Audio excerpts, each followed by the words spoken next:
Hi, I'm Michelle from Psychology to Succeed, and it is Mental Health Awareness Week. And the theme for this week is kindness. I thought, what better opportunity to talk about kindness in sport? Something we don't often talk about or think about, but actually is incredibly important in terms of our performance, enhancing our self belief and our confidence and our ability to persevere. So, this week I will be joining those topics together, kindness and sport, and taking you through how to understand kindness, how it works in our brains, and how to use that understanding to improve your performance. So, let's get cracking. Okay, so here we go. To start this week and to kick off the link between kindness and sports, I am going to talk actually about what is going on in our brains when we're talking about kindness and going through different emotions during sport. And the best way to do this is from the model that we use in compassion focused therapy, a form of cognitive behavior therapy. So, big shout out to Paul Gilbert and his gang for developing this. And this is a fantastic way of understanding what is actually our really primitive brain. So I reach back here as I talk about it because it's our really, really early developed part of our brain that all of us have. And it is made up of a threat system, a soothe system, and a drive system. Now, you will, if anyone has heard me talk before, you will know that I call these systems the chimp, the monk, and the entrepreneur. So, if you think about it, all of us have these guys. All of these systems are important. We all need each of them. All of them function at different times for us, and they can serve us really well in certain situations, and they can serve us very poorly in certain situations. Each of us may be having certain systems that are more dominant than others, and actually for all of us, having a balance between these systems is really, really important, and that is also really important for sport. And I'm going to talk today about why that is. So, brief introduction to all these guys. So, we'll start out with our chimp, sort of down at the bottom there. Our chimp is our threat system, so our fight or flight system. So, it is the system where we will get experience anxiety and maybe sometimes that urge to run away, that urge to back off, that urge to hide. But it's also the system where we experience anger and sometimes want to push forward, want to fight. And generally speaking, this system, when activated, is focused on threat. So, reason this is important for sport is, of course, anxiety is pretty common in sport and can be helpful as well as a hindrance at times, as actually can anger. But what's interesting about the threat system, our chimp, is that it looks for threats. So it makes us vigilant to things that might go wrong, to competitors, and that sort of situation, which sometimes can be helpful, but of course can sometimes lead to increased anxiety and the urge to back off. So that is our chimp. So then we have our soothe system. So our monk, we are going to be talking about this guy an awful lot this week. This part of our brain is actually the part of our brain that evolved as we started to live in groups as mammals. Mammals all have this part of the brain, and it is about being connected to others. And part of that is about having compassion. So I'm going to expand the definition of kindness that we're using for Mental Health Awareness Week into actually compassion, and I'll talk about why that is. And compassion is about self-compassion as well as compassion for others.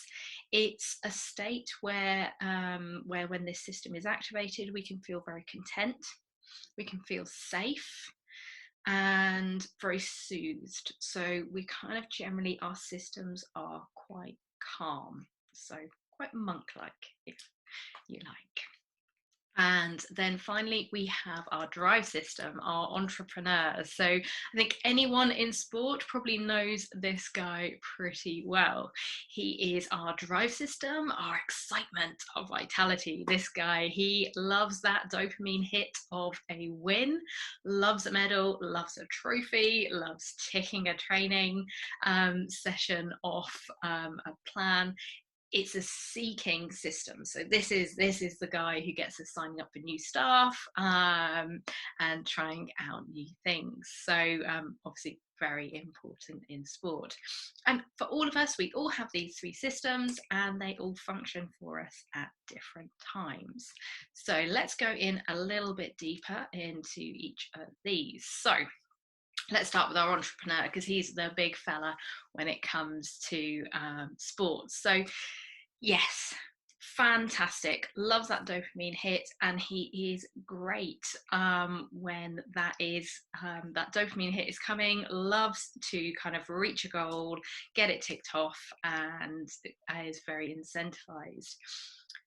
But this system is not so great when things don't go to plan. So he's kind of like, he's our come on system, which is great and sometimes can really propel us forward and function really, really well for us. But there are times in sport when actually that push forward can be problematic. There are times it is okay and better for us in the long run to pull back, to pace ourselves, to perhaps allow ourselves to recover from injury, to give ourselves a day off, to get the best out of ourselves, perhaps taper, things like that. And this system, if this is quite active, can really struggle with that. So great at pushing forwards, but doesn't like it when we pull back, even if it is the best thing for us in the long run.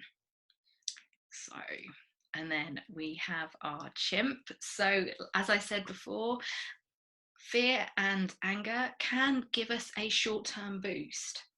If you think about it, so chimps tend to hurl poo at each other. And if you like, that's kind of what the chimp system does in our brain. So if you are somebody who hurls a lot of poo in terms of your thoughts at yourself, says all sorts of expletive words to yourself, it is probably your chimp system talking. And that can actually give us a short-term boost, that real kick up the bum. But that adrenaline doesn't actually last that long and actually can cause long-term stress in our system and make us ultimately want to back off.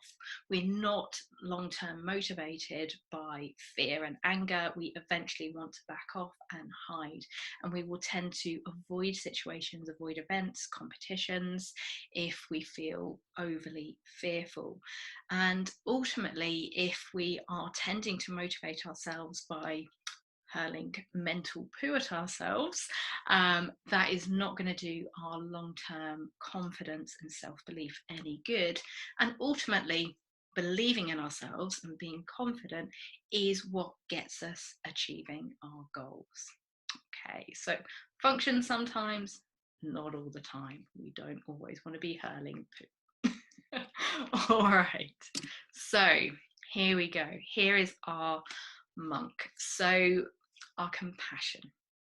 So kindness is the theme for this week, and I would say that to expand on that and think really about how that works in our brain is to expand kindness into compassion, where compassion is both kindness and understanding alongside being motivated to do something about it.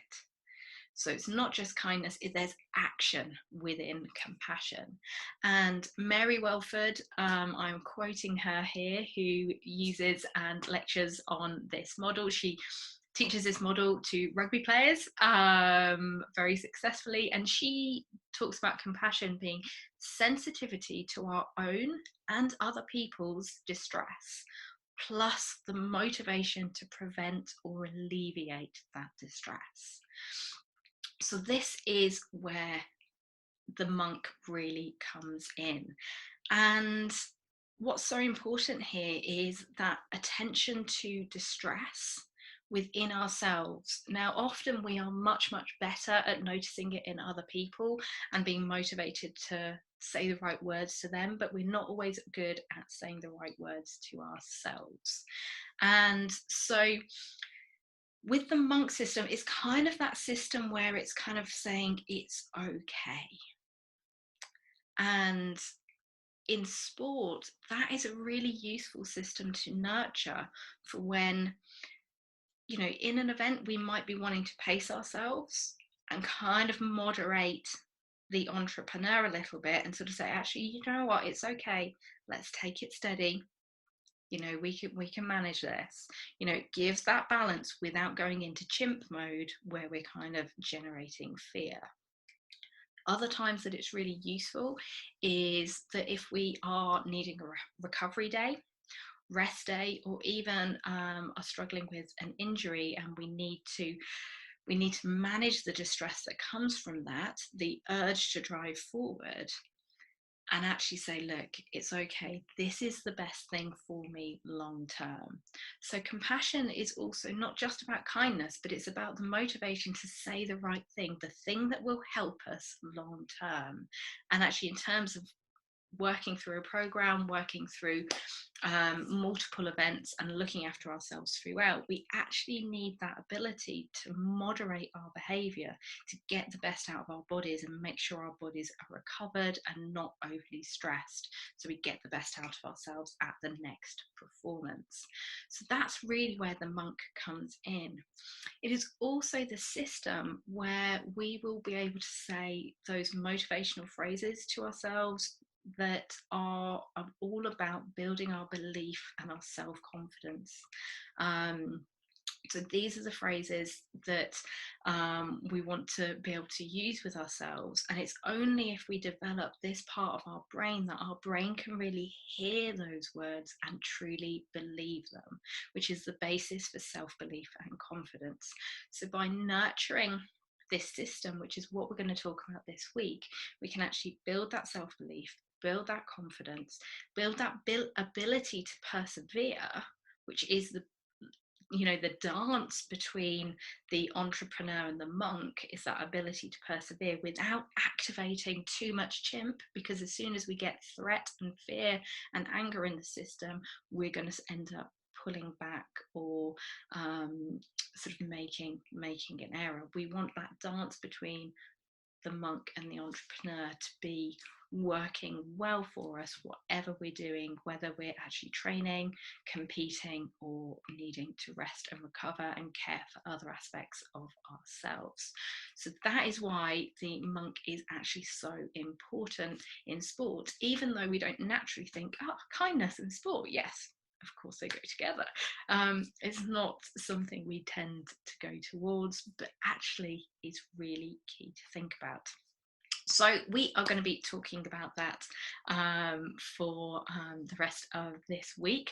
For now, what I would suggest you do is just start to notice who is talking. So when you're out there, when you're training, when you're about to head out to training, when you are maybe on a rest day, or when you're competing, or when you're aware, I mean, at the moment, a lot of us cannot compete.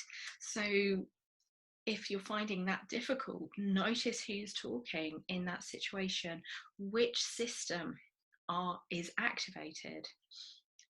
When you notice which system is activated, notice, is that working for you?